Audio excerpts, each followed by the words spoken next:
뉴스 속 화제 인물을 직접 만나봅니다. 김반장의 픽.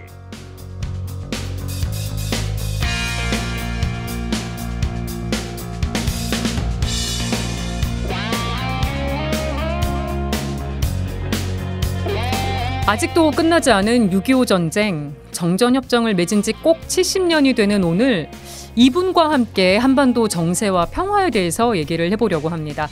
노무현 정부에서 통일부 장관과 NSC 상임위원장을 지내신 분입니다. 정동영 민주당 상임고문 스튜디오에 모셨습니다. 어서 오십시오. 네, 앵커 브리핑 감동적으로 들었습니다. 아유, 고맙습니다. 오늘 제가 또 현장에서 받은 이 감흥이 굉장히 커가지고 저도 여러 가지 생각이 들었는데요. 근데 마침 오늘이 개인적으로 생일이시기도 하더라고요. 젊은 세대에게는 오늘이 잊혀진 날인데요. 저는 잊을래야 잊을 수 없는 것이 그날 정전협정이 서명되던 날 어머니 뱃속에 있었습니다. 그래서 10시에 서명이 되고 나서 그리고 2시간 뒤에 세상에 나왔는데 울면서 나왔어요. 네. 아니 그래서 통일부 장관 또 NSC 상임위원장 지내신 게 좀 운명인가 이렇게 생각이 들기도 하는데 제가 사실은 이제 노무현 대통령이 저를 다른 장관을 시키려는 걸 굳이 이 통일부 장관을 하겠다고 3번씩이나 요청을 해서 이제 이루어진 일인데 저는 정치를 시작하면서 태어날 때부터 있었던 이 한반도의 불완전하고 불안정한 정전 체제를 평화 체제로, 평화협정 체제로 만드는데 역할을 하겠다 하는 제 나름대로의 서원을 갖고 정치를 시작했습니다. 예. 그래서 제가 정치를 하면서 제일 보람 있게 생각했던 것은 감히 한국형 통일 방안이라고 말할 수 있는 개성공단을 만든 것을 가장 보람 있게 생각합니다. 그것이 닫혀 있는 것이 좀 가슴 아프죠. 오늘 이렇게 정전 70년 지내시는 소회는 어떠신지도 궁금한데요. 이게 좀 평화로 가고 있다는 생각은 잘 들지 않습니다. 안타깝게도요. 지금 최근 20, 30년 이렇게 보면 최악의 사태에 직면한 것 같아요. 그러니까 심지어 미 합참 의장이 한반도에서 며칠 내에 전쟁이 일어나도 이상할 것이 없다. 이렇게 얘기할 정도로 정말 일촉즉발의 강대강 한치도 서로 물러서지 않는 그런 국면인데 오늘 교황님의 메시지가 남북의 위정자들에게 좀 가슴에 닿았으면 좋겠습니다. 네. 교황님이 이런 얘기 하셨잖아요. 적대 행위 중단만이 아니라 화해와 형제까지도 이루어졌으면 좋겠다. 이 부분이 저는 오늘 정전 70주년 기념일에 보내신 메시지 중에 조금 더 마음에 와닿기도 했는데 지금은 적대 행위가 더 많이 자주 이루어지고 있는 것 같기도 합니다. 북한 미사일 발사도 계속되고 있고요. 그렇죠. 53년 7월 27일 정전협정 서문이 이렇게 되어 있습니다.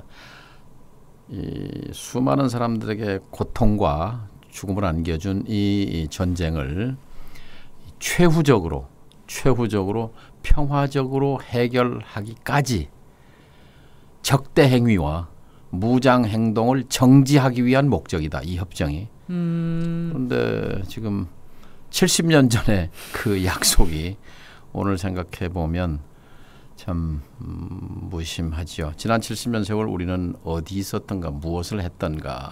특히 동서적대와 증오의 세월이 1990년을 기점으로 끝나잖아요. 탈냉전으로 동유럽과 소련이 무너지고. 근데 그 기간을 이용해서 동서독은 분단 국가에서 벗어나서 통일 국가로 갔잖아요. 우리도 보수 정부인 노태우 정부에서 시작했던 남북 화해 그리고 북방 정책 그것이 고속도로를 달려오다가 이제 이명박 박근혜 정부 때 좌초했고 그리고 결정적으로 지금 윤석열 정부에서 다시 원초적인 근친 증오 적대의 관계로 돌아가는 것이 굉장히 아픕니다. 저는 그 최근에 한반도에 전개됐던 미국의 핵 잠수함에 윤석열 대통령과 김건희 여사가 이제 동반 탑승했던 장면, 이게 이제 현 정부가 추진하고 있는 힘에 의한 평화를 보여준 상징적인 장면이 아니었나 생각이 됐습니다. 외국 정상이 여기 탑승한 게 처음이기도 했는데 현 정부의 이 기조가 이렇게 계속 유지가 돼도 괜찮을지 이 부분은 어떻게 보십니까? SSBN 그 약자는 좀 어려운데요. 거기에 히로시마에 떨어졌던 원자 폭탄의 5,000배 능력을 가진 그런 핵무기 능력을 가진 트라이던트라고 하는 탄도 핵미사일을 20기를 장착하고 있는 무시무시한 무기죠. 네. 은밀성, 바다 밑을 다니기 때문에 어디서 돌아다니는지 모르고 그리고 갑자기 그 12,000km나 나가는 핵 미사일을 쏘게 되면 상대방을 초토화할 수 있는 거죠. 여기 오지 않아도 사실 그게 가능한데 와서 더 보여준 거잖아요. 여기서 두 가지를 볼 수 있어요. 왜 SSBN을 미국이 40년 만에 보냈느냐. 40년 전에 여기 온 것은 박정희 대통령 시대에 한국의 독자적인 핵 개발 가능성에 그것을 억제하기 위해서 네. 대신 우리가 핵 우산을 씌워준다라는 그런 메시지였고 미국 입장에서는 이번에 이제 42년 만에 전개한 것은 역시 한국 내에 팽배했던 또 윤석열 대통령이 연초에 우리도 핵무장 할 수 있다 이런 얘기들을 잠재우기 위한 목적이 미국의 그거고요. 그다음에 이제 미시적으로 들어가면 그건 가장 고도의 기밀을 탑재한 무기인데 여기에 민간인 신분인 대통령 부인이 잠수함 내부까지 들어가서 사진 촬영을 하고 그런 것들이 좀 기이하게 느껴집니다. 이것은 정상적인 사고로는 이해하기 힘든 그런 행태라고 생각합니다. 이제 정부에서는 북한의 핵 위협이나 도발 위협을 억제하기 위한 차원이라고 얘기를 하고 있는데 북한은 뭐 부산을 겨냥한 것 같은 마치 사거리를 계산한 것 같은 미사일 도발을 했습니다. 그렇죠. 그리고 또 제주에 또 입항한 핵추진 잠수함에 대해서도 또 대응하는 도발을 했는데 한치도 물러서지 않는 거죠. 강대 강입니다. 이에는 이, 눈에는 눈. 2020년을 기점으로 이제 북은 핵을 국가의 정체성이라고 할 수 있을 정도로 이걸 중심에 놓고 정치, 외교, 군사를 운용하는 건데요. 지금 북은 계속 탄도미사일 쏘잖아요. 네. 그러면 계속 도발한다고 이제 되게 우리 언론이 보도하는데 그것은 자기들의 고도의 전략입니다. 그러니까 부산에 SSBN 핵 탄도미사일 잠수함 들어오지요. 핵추진 잠수함 오지요. 핵추진 항공모함 오지요. B-52 핵폭격기 오지요. 스텔스 전투기 전개되죠.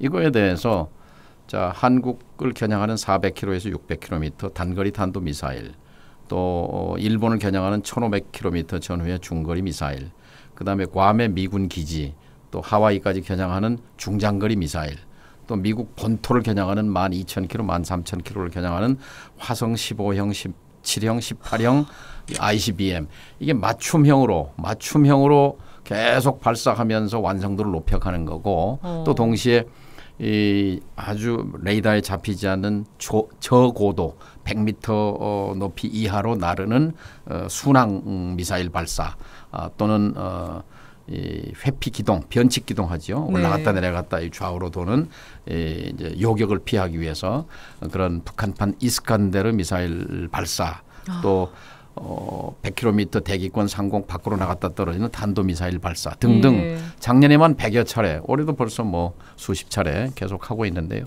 북이 가진 것은 핵과 미사일 이 두 개를 가지고 남한과 한미동맹을 상대하겠다는 거죠. 근데 이렇게 계속 서로 강대강으로 가면 전쟁을 끝낼 수 있겠습니까? 맞습니다. 전쟁 뭐 멀리 갈 거 없어요. 우크라이나에서 죄 없이 무고하게 죽어가고 있는 시민들, 어린이들, 노약자들 그걸 보면서 얼마나 참 참담한 비극이잖아요. 그것이 우리의 현실이 될 수는 없어요. 그러나 평화는 거저 주어지지 않습니다. 고르바초프 전 그 소련 대통령이 냉전 종식을 끝내면서 한 얘기가 있어요. 상대방에게 공포를 안겨주면서 확보하는 안보는 하책이다. 근데 정부는 그렇게 하고 있는데요. 상대가 안전하도록 느끼게 할 때 내가 더 안전해지는 이것이 새로운 사고다라는 건데 그러니까 지금 윤 대통령은 이제 힘에 의한 평화, 전쟁 불사 뭐 이 근육을 자랑하는데요. 점점 더 일촉즉발의 그런 위기로 그래서 마크 밀리 합참의장 같은 사람이 며칠 안에 한반도에서 전쟁이 일어나도 이상할 것이 없다 이런 얘기까지 지금 아마 그런 절박감 때문에 오늘 명동 미사에도 그렇게 초만원을 이루고 네. 전주교 신자들이 평화를 간절히 기원했다고 생각합니다. 남북 대화를 주도해온 통일부 지금 역할이 바뀔 것처럼 보입니다. 뭐 대대적인 조직 개편을 추진 중인데 인력을 감축 중이라고 하고 또 남북 교류와 협력 분야를 겨냥했다는 얘기도 나오는데요. 통일부 장관 지내신 분으로서 이 부분 좀 어떻게 봐야겠습니까? 우리는 세계에서 유일한 분단국입니다. 분단국의 정치 지도자는 이 분단 문제에 대한 철학을 갖고 있어야 됩니다. 비전이 있어야 합니다. 근데 윤 대통령은 평생 이 문제를 고민해 본 흔적이 없습니다. 그런데 무조건 지금 적대와 대결, 힘에 의한 가짜 평화. 본인은 이걸 진짜 평화라고 믿는데요. 이게 어떻게 평화입니까? 평화를 흔드는 거지요. 그래서 사실 지금 대통령으로서 책무는 이제 내치와 외치가 있는데 내치, 국내 정치는 통합이 목표예요. 어떤 나라 대통령이든지요. 예. 국민 통합. 특히 우리는 분단국이기 때문에 남북 통합으로 가는 것이 그게 옳은 길이죠. 또 하나 외치는 어떤 나라나 다 국익이죠. 국익. 네. 바이든도 기시다도 시진핑도 다 국익입니다. 윤 대통령도 국익이어야죠. 우리의 국익이 미국, 일본 다른 나라의 것과 꼭 일치한다고 볼 수 없어요. 일치할 때도 있고 어긋날 때도 많지요. 네. 그런데 지금 윤 대통령은 미국에 이로운 것은 우리에게 이로운 것이다. 일본에 좋은 것은 우리에게 좋은 것이다. 이런 착각에 빠져 있는 것이 참 안타깝습니다. 네.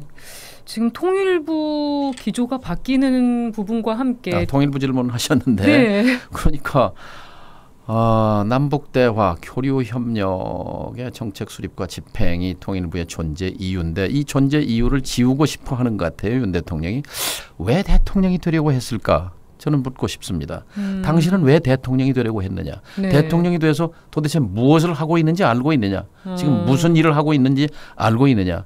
나중에 역사가 당신을 어떻게 기록할지 아느냐? 이 얘기를 돌려주고 싶습니다. 네, 지금 그리고 김영호 통일부 장관 후보자의 경우에 김정은 정권 타도 북한 체제 파괴를 언급했던 인물입니다. 이거 헌법에 반하는 주장이라는 논란도 있고 지금 재산 관련 논란도 있거든요. 뭐 개인적으로 그분 품평하기 전에 그분은 운동권 출신이라는 거에서 저는 이렇게 전향, 극좌에서 극우로, 극우에서 극좌로 저는 믿지 않습니다. 근데 그런 사람을 골라 쓰는 인사권자에 참 문제가 있다고 생각합니다. 네.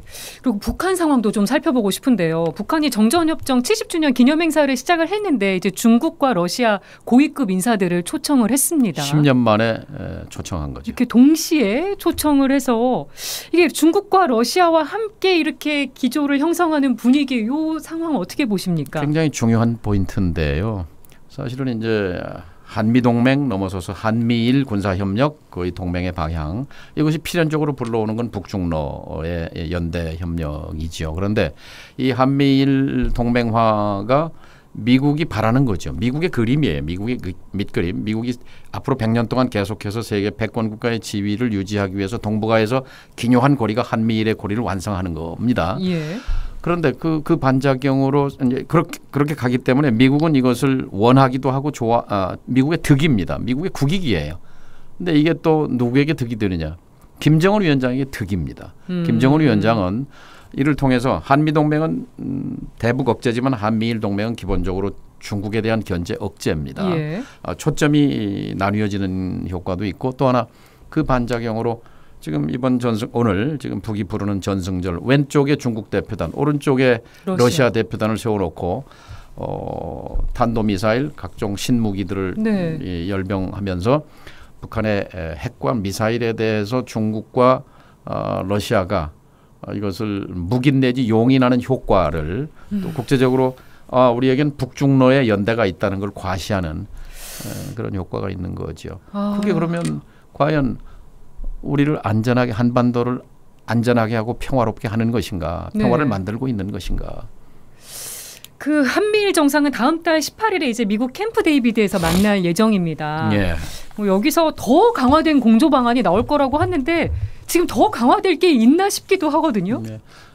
굉장히 중요한 이 캠프 데이비드 8월 18일 이 3자 정상회담인데 잘 봐야 합니다. 이거는요. 푸놈펜 정상회담 3자 작년 11월 예. 이거의 연장선에 있는 건데요. 자, 이건 주목해봐야 할 핵심이 저기입니다. MD입니다. MD. 예?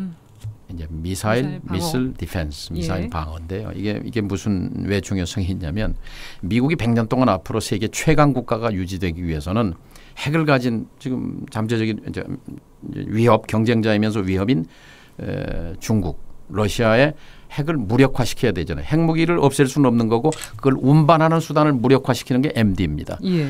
중국이 핵미사일을 쏘았을 때 그것을 공중에서 요격해버리면 힘이 없는 거잖아요. 예. 그럼 뭐 제압할 수 있는 거지요.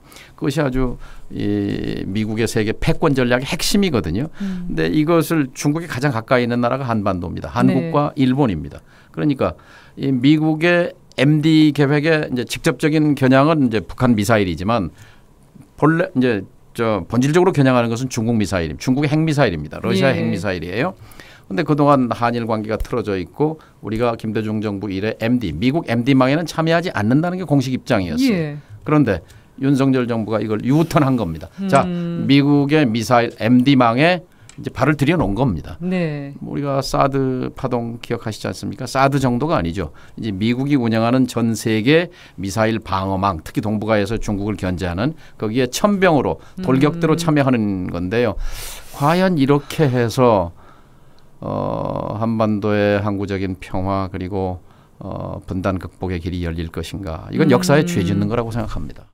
지금 아까 한미일 북중러 구도 얘기해 주셨는데 이 상황에서 한반도 평화를 위한 물꼬를 어디서부터 좀 찾으면 좋을지 다시 좀 근본적인 질문으로 돌아가 봤으면 좋겠습니다. 역지사지 해야죠. 역지사지. 그러니까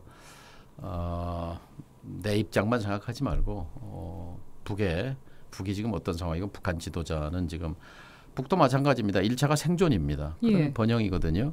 근데 이제 2019년까지의 북한과 2020년 이후의 북한이 완전히 다릅니다. 그 전에는 핵무장을 하면서도 이것이 이 초강대국 미국과의 적대 관계를 해소하고 북미 관계를 정상화하겠다는 목표를 갖고 있었는데 예. 이제는 따로 살겠다는 겁니다. 이제 남쪽이 아니라 대한민국이라고 호칭하지 않습니까? 예. 남으로 살자. 그다음에 이제 미국에게 그렇게 간청하지 않겠다. 중국, 러시아와 더불어서 경제는 자력 갱생, 안보는 핵, 그리고 외교는 중국과 러시아와 함께 네. 도모하겠다는 것인데 이것이 과연 한반도가 가야 할 방향인가라는 걸 자문해야죠. 일단 역지사지 정신부터 생각해봐야 된다. 네. 주문을 상대가 해주셨고. 있는 거니까요. 그래서 여기서 힘에 의한 평화를 강조하고 계속해서 한미 군사연습, 전략자산 전개, 뭐 나토 참가해서 이 강경 발언 이런 것들이 북은 북대로 한치도 물러서지 않는 강대 강의 대치를 불러오는 거죠. 한반도가 네. 점점 화약고화돼 가는 겁니다. 그리고 윤석열 대통령이 최근에 주 러시아 대사의 이도훈 전 외교부 제2차관을 임명했습니다. 문재인 정부 당시에 한반도 평화교섭본부장, 그러니까 우리로 치면 육핵 그 수석 대표를 육자, 지냈던 인물인데 이 인선은 어떻게 보셨습니까? 외교부 관료는 이제 전문가, 커리어 외교관이라고 하잖아요. 이 때문에 정부와 상관없이 일을 할 수 있는 건데 저는 러시아 대사가 누가가 더 중요한 게 아니라 지금 이렇게 러시아를 적대하는, 물론 지금 대통령실에서는 우리는 러시아를 적대화한 적이 없다 이렇게 말하는데 그건 맞지 않죠. 지금 왜냐하면 우려하는 목소리가 너무 우크라이나에 많은데요. 가서 함께 싸우자. 이순신 장군의 생즉사 사즉생을 그러니까요. 얘기하면서 그것이 어떻게 러시아를 적대화하지 않으며 또 50만 발의 포탄을 우크라이나에 제공했는데 참 여기서 말씀드리고 싶은 건 너무 비극적이에요.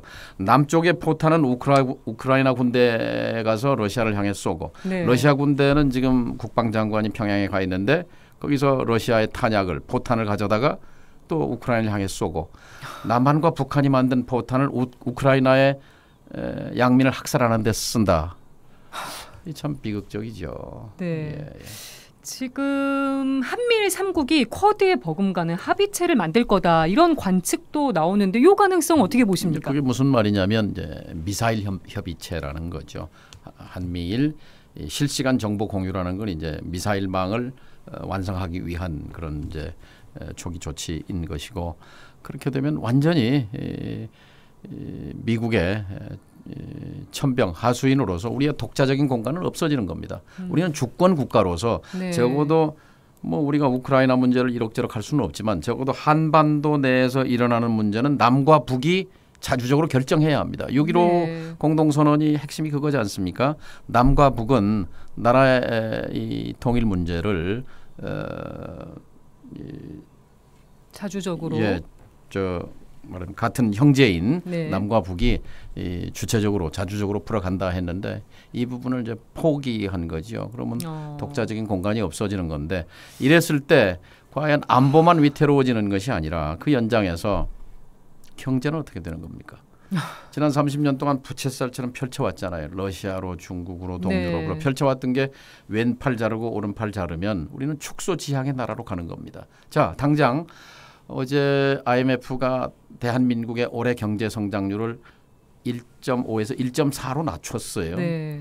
또 ADB인가에서는 1.3으로 낮췄어요. 더 낮게 낮췄습니다. 30년 만에 일본에 역전당할 판입니다. 지금 세계 경제 성장률은 2.8%에서 IMF가 3.0%로 갈 거다라고 세계 경제가 3%인데 세계 경제의 우등생 선두에 달렸던 한국이 1.4%가 뭡니까? 지금 이게 다 외교 기조와 연결이 돼 있는 문제잖아요. 그렇죠. 이 외교 따로 경제 따로가 아니죠. 외교가 핵심이 국익인데 국익의 두 가지가 하나는 평화를 확보하는 거고 하나는 경제적 실익을 얻는 겁니다. 지금은 둘 다 위태로운 상황. 1년 만에 윤석열 정권 취임 1년 만에 어떻게 되느냐. 대한민국이 세계 10강이었어요. 10강. 경제 10강에서 13위로 추락했습니다. 예.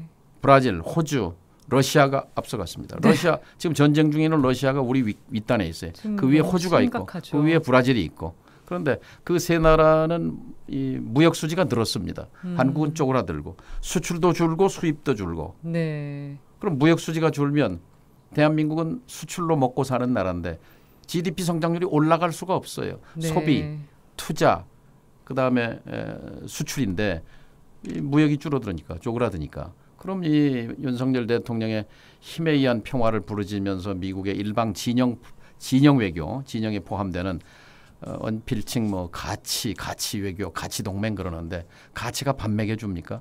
가치와 함께 국익을 같이 갖고 가야 되는 거죠. 네. 미국은 가치를 내세우면서 국익을 챙기면서 가잖아요. 일본 이익 챙기면서 가잖아요. 왜 우리는 이익을 팽개치고 국익을 팽개치고 왜 가치만 그 헛된 수사에 매몰돼 있는 겁니까? 마지막 질문 드리겠습니다. 나라가 여러모로 어려운 상황 지적도 많이 해주시고 대안도 제시해 주셨는데 이걸 좀 본인의 정치적 행보로 좀 더 주장을 하실 계획은 없으신지?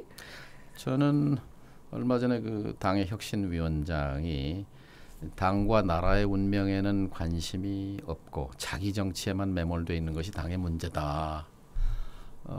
저는 저의 뭐 질문을 많이 받는데요. 정말로 자기 정치에는 관심이 없습니다. 다만 당과 나라의 운명이 더 나빠지지 않도록 무슨 역할이라도 해야 되겠다 그런 생각하고 있습니다. 네, 알겠습니다. 오늘 김반장의 픽 정동영 전 통일부 장관과 얘기 나눠봤습니다. 오늘 나와주셔서 고맙습니다. 예, 감사합니다.